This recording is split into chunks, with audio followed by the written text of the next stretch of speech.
আপনি কি দিনের মাঝামাঝি এসে খুব ক্লান্ত অনুভব করেন এবং ফোকাস হারিয়ে ফেলছেন? এমন একটি শক্তিশালী অভ্যাস আছে যা স্বয়ং রাসূল সাল্লাল্লাহু আলাইহি ওয়াসাল্লাম ও তার সাহাবীরা করতেন এবং বিশ্বের সফল ইনভেন্টর বা লিডাররাও এটি প্র্যাকটিস করতেন। একে বলা হয় পাওয়ার ন্যাপ বা সুন্নার ভাষায় কাইলুল্লাহ। কেন আমাদের দুপুরবেলা ঘুম পায়? কারণ জেগে থাকলে আমাদের ব্রেইনে অ্যাডিনোসিন নামক একটি কেমিক্যাল জমা হতে থাকে যা ঘুমের ভাব তৈরি করে।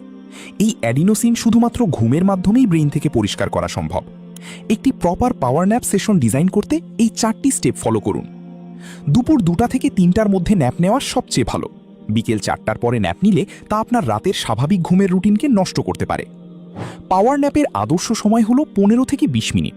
20-25 মিনিটের বেশি ঘুমালে আপনি ঘুমের গভীর স্তরে চলে যেতে পারেন, ফলে ঘুম থেকে ওঠার পর মাথা ব্যথা বা স্লিপ ইনার্শিয়ার সমস্যা হতে পারে।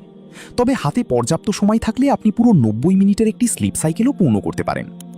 ন্যাপ নেওয়ার জন্য একটি শান্ত ও অন্ধকার জায়গা বেছে নিন, যাতে শব্দ বা আলো আপনাকে বিরক্ত না করে। তবে খুব বেশি আরামদায়ক বিছানা এড়িয়ে চলাই ভালো, যেন দীর্ঘক্ষণ ঘুমিয়ে না পড়েন। দ্রুত ঘুমানোর জন্য লম্বা শ্বাস নিয়ে শরীর রিল্যাক্স করুন, অথবা সুন্নাহ অনুযায়ী ঘুমের দোয়া ও জিকির পড়তে পারেন। এতে ঘুমের কোয়ালিটি আরও ভালো হবে। রাসূল সাল্লাল্লাহু আলাইহি ওয়াসাল্লাম বলেছেন, তোমরা ন্যাপ নাও, কারণ শয়তান ন্যাপ নেয় না। তাই সুন্নাহ মেনে নিয়মিত ন্যাপ নেওয়ার মাধ্যমে আপনার ব্রেইনের কার্যক্ষমতা, মেমোরি এবং হার্টের স্বাস্থ্য ভালো রাখুন।